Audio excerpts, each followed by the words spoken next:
dengan rangkaian kata-kata memanipulasi. Iya, rangkaian kata-kata bohong. Rangkaian kata-kata bohong, memanipulasi dan ya membujuk lah Iya. supaya orang melakukan sesuatu. Berarti masuk juga kriterianya bahwa 10 orang di manajemen atau 10 minus Arif, Iksan dan Hani lah. Ya. Minus Vivian dan Rizmon juga ya. Minus 4 orang itu aja. Iya. 6 orang di manajemennya juga ditipu. Karena dari awal kita tidak tahu nomor ISBN berapa yang dia taruh di situ. Jadi sudah Jadi itu dicetak. bukan tanggung jawab manajemen buku Kita Gibran tidak yang tahu dia- apa-apa. Telah Kita- gitu, telah gitu. Kita tidak tahu apa-apa. Kita dibujuk untuk Mike, ini ada buku nih hasil penelitiannya Pak Roy. Soalnya saya cepat menulis. Pak Roy kan agak lambat. Maaf nih ya Pak Roy ya. Memang kenyataan Pak Roy kalau menulis karena kesibukannya agak lambat. Tetapi memang Bang Rizmon itu cepat, bisa 20 hari cepat, lalu selesai. Nah, terbiasa nulis ya. ya entah karena terbiasa nulis, entah karena pakai ChatGPT, entah karena pakai apa, kan bisa dibantu kan. Itu kan nggak ilegal, itu legal-legal saja. Nah, lalu kami dibujuk. Saya ambil unsurnya itu tadi. Dibujuk dengan kata-kata bohong. Bohongnya kan lagi dibuktikan nih. Iya, iya. Tipu Bahwa- muslihatnya lagi akan dibuktikan. Nah, tipu muslihatnya Akan dibuktikan. Tapi membujuknya kita lagi dibujuk, kita sudah dibujuk 6 orang ini untuk menjadi manajemen. Bahkan saya dibujuk untuk menjadi investor. Saya dan Ibu L. Ibu Lisa. Oh, bilang aja. Oh, bilang aja kalau pilih Ibu Lisa. Ibu Lisa investasi 50 juta, saya 25 juta. Dikembalikan memang. Saya nggak usah bohong, itu dikembalikan. Tapi kan kalau itu tidak ada, buku itu tidak pernah terbit. Harusnya Rizmon keluarkan uangnya sendiri dong 75 juta untuk mencetak buku itu kan. Tapi kan tidak dia lakukan. Jadi dengan tipu muslihat dia membujuk kami untuk investasi yang sudah dikembalikan, saya jelaskan lagi, dan memasarkan, termasuk karena kami bisa menjelaskan setiap kali kami ada tayangan di YouTube, setiap kali ada podcast Sentana saya taruh buku itu di atas meja. Itu Tapi kan pemasaran. kira-kira saya tidak perlu sebut nama siapapun. Saya sudah berkomunikasi dengan salah satu orang yang tidak perlu saya sebutkan namanya di sini, yang ex manajemen buku Gibran Endgame terkait dengan penelusuran kami terhadap ISBN. Yang memang ISBN-nya itu beda gitu dengan buku Beda. Gibran Endgame yang sebenarnya gitu kan. Katanya itu adalah tanggung jawab dari penerbit.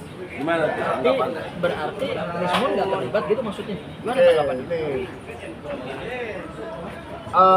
Kalau dibilang tanggung jawab penerbit, itu sayangnya saya nggak bawa nih bukunya ya. Seingat saya, Iya. di halaman dalam pun ada ISBN.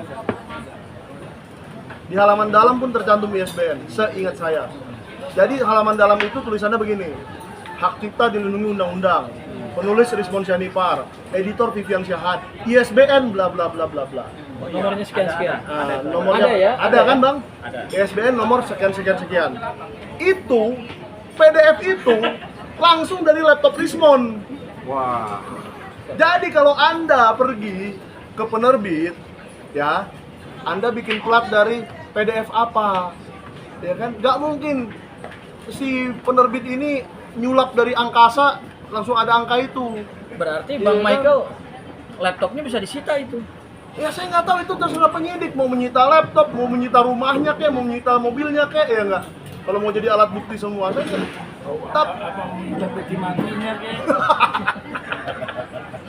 Tapi yang jelas, Tahu. yang jelas, jangan kita mengarang, cerita hanya untuk kabur dari tanggung jawab, kabur dari dosa, kabur dari sebuah kesalahan. Wah, itu tanggung jawab penerbit. Penerbit itu kan sudah dikasih naskahnya. Justru kalau naskah itu tidak sesuai dengan penerbit, harusnya dari hari H begitu diterima buku itu oleh manajemen, kurang ajar kau penerbit. Kok kami tidak punya ISBN, kau taruh ISBN. Cetak lagi. Kembalikan. Toh kan dia nggak kembalikan, dia sudah baca. Masa dia nggak baca sampai halaman 3? Jangan-jangan dia nggak baca bukunya sendiri ya? Atau Saking jangan-jangan ada dugaan bahwa ISBN yang tidak benar itu sengaja dipasang untuk menunjukkan kepada calon pembeli bahwa buku ini sudah terverifikasi gitu maksudnya. Ya, gitu. berarti kan dia tahu. Berarti bukan tanggung jawab penerbit dong. Tanggung jawab dia tuh. Ada dugaan begitu gitu. Kalau memang kayak bahkan begitu, bahkan dugaannya ada sudah begini, di Bang. situ. Bahkan ada begini. Dulu kan saya nyetak koran ya. Sejak 1982 sampai 2018. Ada tulisan di situ di kotak redaksi. Isi di luar tanggung jawab percetakan. Yang ada tulisannya itu, bukan isi di luar tanggung jawab penulis atau isi di luar tanggung jawab Sentana. Berarti Sentana ngapain dong nulis berita? Masa beritanya di luar tanggung jawab Sentana? Atau beritanya kita yang bikin? Itu kan logikanya cacat juga kayak si seseorang itu tuh, si AA itu tuh. Jadi kita jangan suka cacat logika ya, Rismon, Arif Iksan.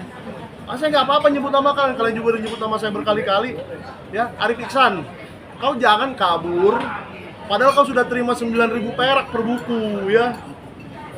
Itu harus kita kasih tahu juga. 9.000 perak itu untuk apa? Buat plastikin ya. Buat apa sih? Plastikin, packingin, terus ongkos dia ke JNE, terus ngasih ini JNE. Nah, kira-kira 900 per buku. 9.000. 9.000 per buku. Saya kan manajemen, saya pasti Kalau tahu. penjualan 5.000 kali 9.000. Berarti bendahara lebih kecil dong. Yo, kan bendahara hanya ini dalam logika mereka ya. Biasanya bendahara kan harganya lebih gede dong. Ya, dalam logika mereka Dengan kulit panggul gitu. Iya. Kulit panggul bukunya. Maksudnya yang buat Betul. Itu sih Gitu.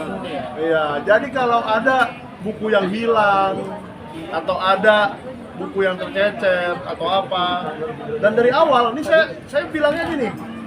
Jadi saya agak membuka kesalahan manajemen dulu. Jadi sering tuh pembeli saya komplain. Kan saya hitungannya sebagai reseller juga lah, komunikasi dengan pembeli kan. Pembeli saya banyak yang komplain, "Bang, saya pesan satu kok dikirim 2." Betul ya? Banyak kan? "Bang, saya kok pesen nggak terima-terima, kode posnya salah lah, apanya salah." Tapi saya selalu dengan baik hati mengcover keburukannya si Arif Iksan ini. Sampai-sampai dia nggak kuat mengirim itu sendiri, sampai dia harus mengajak anaknya. Gitu loh. Membantu. Saya nggak usah kasih tahu nama anaknya lantar terkenal. Tapi yang jelas, saking nggak mampunya dia harus ajak anaknya untuk membantu. "Bapak agak gaptek nih, nggak bisa pakai laptop, kau lah," katanya. Setelah anaknya ikut jadi pakai laptop. Awalnya dia cuma tulis tangan aja, bener nggak? Ini semua kenyataan. Kita kan mau buka-bukaan. Apa yang terjadi sebenarnya dalam manajemen buku Gibran Endgame. Jadi saya harap setelah saya bersaksi besok, Rismon datanglah dengan baik-baik. Hadapilah para pembelimu ini. Arif Iksan datanglah, hadapilah para pembelimu ini. Ini baru satu. Yang mau gabung banyak, Mon. Saya juga beli 10, saya juga beli 5, saya juga beli 2. di 200 juga ada. Saya Ya? juga beli 200 katanya. Wow, saya bilang. Iya. Cuman ya saya luar biasa. Satu lagi saya pertanyaan apresiasi saya Bang terakhir. Irwan nih. Pertanyaan saya Dia terakhir. berani Bang sekali. Michael, pertanyaan saya terakhir Bang Michael. Siapa yang menunjuk nama penerbit? Lekas itu, lekas. Jadi, Apakah manajemen, Bang Rismon atau siapa? jadi awalnya mencari percetakan itu ada seseorang yang sakit hati di sini nih soal percetakan juga. Tapi intinya Rismon menanyakan kepada kami semua. Secara saya nggak terlalu tahu percetakan buku, saya nggak tahu lah, orang lain aja lah suruh nyetak gitu kan. Lalu adalah kita sebut aja namanya si A, ya. Si A ini menawarkan percetakan dengan harga sekian. Lalu datanglah si Arif, saya bisa 1.000 perak di bawahnya. Lebih murah. Ya kan? 500 perak. 500 perak. Oh, 500 perak. Saya nggak tahu makanya. 500 perak di bawahnya, akhirnya si Arif lah yang menghubungi percetakan tersebut. Oh, jadi melalui Arif yang jadi jembatan Iya, ke sana, kami ya? tidak tahu apa-apa soal itu. Kami hanya tahu memasarkan aja. Ya. Oke, Gitu. oke, sudah kelihatan. Sudah clear ya? jelas, Sudah clear. Jadi Satu lagi Bang Umur. Jadi saya pun selama berhubungan sama tim cetakan untuk melanjutkan pembelian bukunya lagi itu, Pembayaran cetak. pembayaran cetaknya itu Ongkos cetak. dengan Pak Arif. Jadi saya nggak pernah langsung transfer ke bagian penerbit atau Ada bagian bukti ya, transfer ke Arif? Ada. Oh sudah. Oh, ada berarti nanti Jadi saya Mbak pun Mbak Hana, Nanti Mbak Hana ini nanti sangat jadi prosedur ya. saksi, salah satu saksi ya. Saksi. Dan Tahu. nanti apa bukti rekening korannya dicetak ya? Ada, Karena udah. itu diminta oleh penyidik. Oh. Udah. Untuk minggu depan ya. Iya. Udah tadi, Minggu depan kayak diperiksa. dokumen BPKRI saya lihat tadi, tebal banget. Ada yang nanya nih Bang Oh Gofur. boleh, tunjukin aja. Bang Gofur. Wah, Nah itu buka tuh. Gila. Gila ya. Ini- Ini apa nih Mbak Hana? Ini, Ini apa? nih? ngeprintnya berapa duit tadi? ya, 1 rim ini. 100 Ini rekening lebih. koran. Iya, ini 100 Tebal ribu ini. lebih ya. tebel ini. Waduh. Karena sudah 5.000 lebih ya. Waduh, duh. Matilah kau respon. Ini rekening koran dari Bendahara Buku Gibran Endgame. Berarti akan kelihatan dong semua uang masuk uang keluar ya. Bisa dijelaskan satu-satu ya nanti ya.